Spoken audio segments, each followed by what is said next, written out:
first part of American Chopper was all of us together. And then there was a split between me and my father. But I kind of want to see you guys fight. That's part of the drama. Well, I can't promise that we won't. Quieter. Pressure that shaped everything. The constant presence of cameras reframing their lives into content. And once you understand what happened behind the scenes, the downfall starts to look completely different. What viewers never saw. The weight of reality TV production. From the outside, American Chopper looked like unfiltered reality. Two men, two tempers, and an endless stream of clashing visions caught live in the forge of a motorcycle shop. It felt raw, almost documentary-like, as if viewers were witnessing real-time eruptions that couldn't possibly be scripted. And in a sense, they weren't. But what the audience never realized is that reality shows thrive on a different kind of truth. One shaped by repetition, staging, and the invisible pressure of a production crew waiting for sparks to fly. Even Teutul Jr., years removed from the cameras, has said that life at OC was no longer just about building custom motorcycles. It became about building moments. Television moments. And those moments didn't always appear naturally. They were teased, nudged, and sometimes reheated when producers sensed the story drifting in the wrong direction.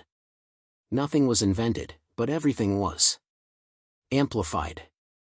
A typical workday, according to Jr., wasn't simply showing up to fabricate parts. It was entering a workplace that had transformed into a performance arena. Cameras were stationed everywhere. Boom mics hovered above heated conversations. Small frustrations that once would have blown over now escalated, partly because adrenaline runs high when you know millions will eventually watch your reaction.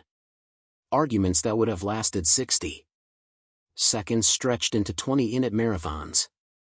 When producers asked for clarification or a little more emotion for coverage, it wasn't fake, just magnified. And then there were the retakes.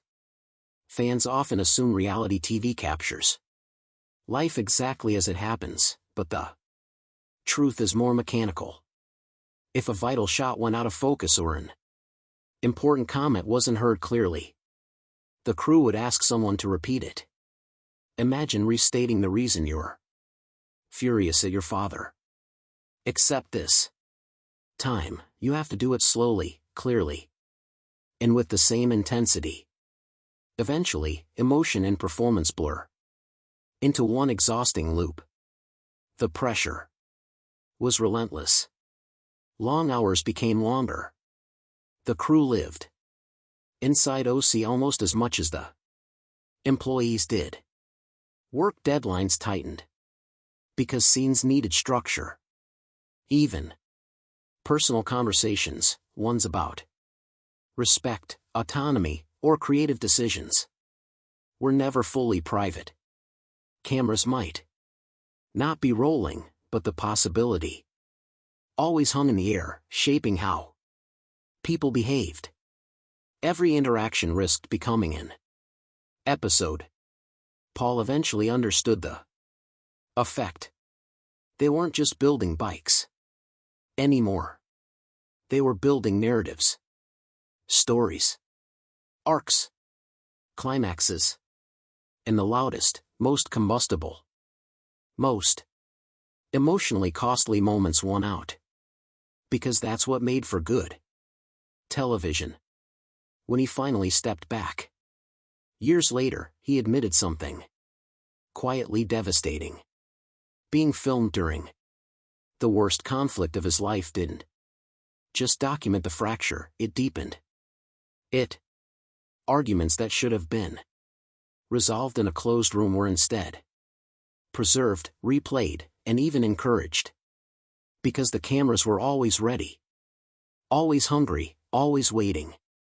And beneath that hunger, something else was happening, something viewers couldn't see. The joy that once defined OC faded. The organic, free-flowing creativity of metalworking began to stiffen under the weight of production schedules. The shop felt less like a workshop and more like a set. When the cameras were on, everything was louder.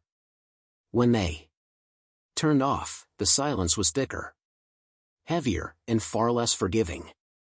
What makes Paul's later reflection so compelling is that he never claims the show was dishonest. He simply explains that the environment of reality TV changes the chemistry of real life. It accelerates tension. It rearranges priorities. It makes people braver or crueler or more defensive than they would have been without the glare of lights and lenses. And for the Teutuls, whose relationship was already turbulent, that environment was gasoline on a smoldering flame. The blow-ups were real, but they were also the product of a system designed to capture them, preserve them, and feed them back into the cycle that kept the show alive. Years later, Paul admitted something few expected from one of the show's central figures. By the time the cancellation arrived, he wasn't surprised because from his vantage point, the destruction wasn't sudden. It was slow, steady, and quietly manufactured by a reality TV machine that needed conflict more than it needed healing. And that machine didn't appear out of nowhere. And all of this pressure makes a lot more sense once you see how the whole phenomenon began. The rise and breaking point of American Chopper. The rise of American Chopper didn't just happen, it exploded. When the show first premiered in 2003, there was nothing on television quite like it. Reality TV was still finding its shape, and OC instantly stood out. Here was a gritty workshop tucked into upstate New York, filled with sparks, steel, roaring engines, and two men whose personalities clashed with the same force as the machines they built. Paul Sr., a gruff, old-school fabricator with a booming voice. Paul, the visionary designer with precision instincts and a growing need for autonomy. Their dynamic became the heartbeat of the series. At first, the magic was simple. A family working together under pressure, taking raw metal and turning it into one-of-a-kind creations. Bikes themed after the fire department, the Palmia tribute, NASA, Intel, the Yankees. They weren't just machines. They were cultural symbols polished with craftsmanship and personality. And America loved it. But early into the show's success, something began to shift. What made the series addictive was not just the talent at OC. It was the tension simmering beneath every build. Small disagreements escalated into shouting matches, then slammed doors. Then red-faced confrontations in front of welders, cameras, and sometimes entire teams of fabricators. For viewers, it was thrilling. For Discovery Channel, it was television gold. For the Teutuls, it was a storm gathering momentum. The more the audience gravitated toward the drama, the more the drama became the product. What had once been incidental, the natural friction between father and son, gradually became central. This wasn't just perception, ratings confirmed it. Episodes filled with conflict consistently outperformed those focused only on craftsmanship. And so quietly and steadily, the Gravitational pull of the show shifted. The shop's culture, originally built on creativity, discipline, and the intense pride of fabrication, started tilting towards spectacle. Fights weren't planned, but they were expected. The crew, the producers, even the Teutuls themselves began operating with the subconscious knowledge that conflict drove the narrative. It wasn't manipulation, it was evolution. And while viewers saw the iconic blow-ups, the get-out fights, the walkouts, the dramatic split that ended with Paul fired from OC, they didn't see the erosion happening underneath. The workplace was losing its equilibrium. The shop that made him a star also pushed him to the brink. And while finances can be repaired, some damage reverberates in ways no balance sheet can capture.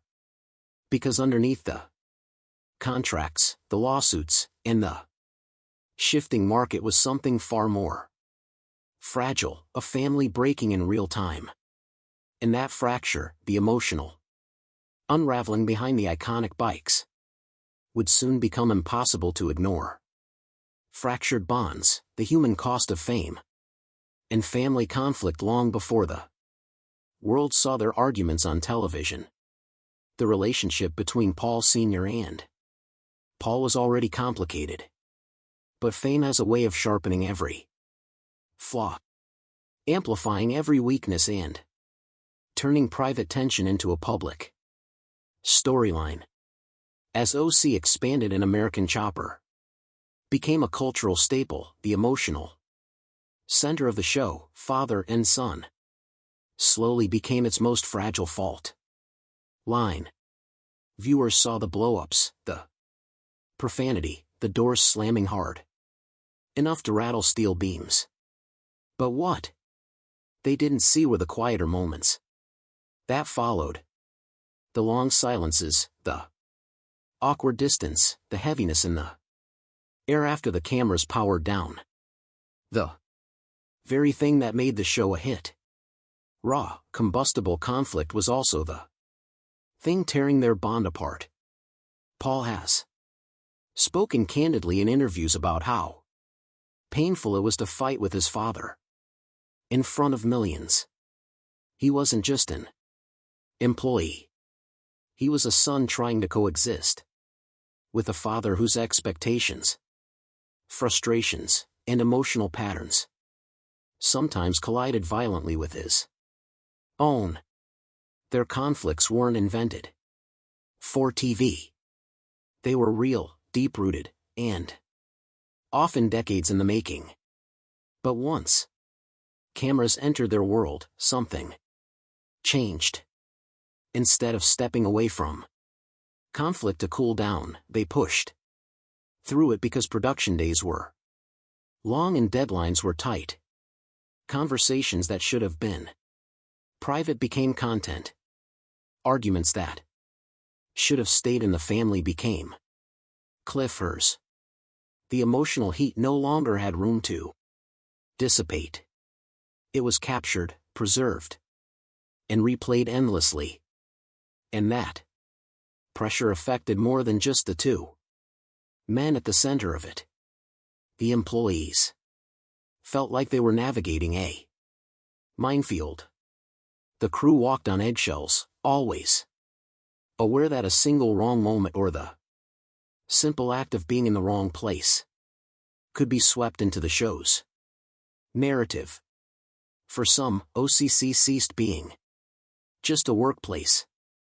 It became a stage where every emotion risked becoming part of the storyline. Paul, caught between creative passion and emotional exhaustion, reached a point where he could no longer ignore the toll the show was taking on him. He described it later as a kind of erosion, not sudden, but steady and relentless. Each argument chipped away at his patience, his identity, and his sense of direction. And because cameras were Always present, the process happened in a way that felt performative, even when the emotions were painfully real. His father felt the weight, too, though perhaps in a different way. Paul Sr. carried the strain of running a business under national scrutiny, maintaining a persona, and managing a team that was simultaneously building choppers and carrying a television franchise on its back. His tough exterior, part authenticity, part armor, wasn't always enough to protect him from the emotional fallout. The more the cameras captured his frustration, the more he leaned into it, often without realizing the long-term consequences. Let us know in the comments. And don't forget to like, share, and subscribe for more updates just like this.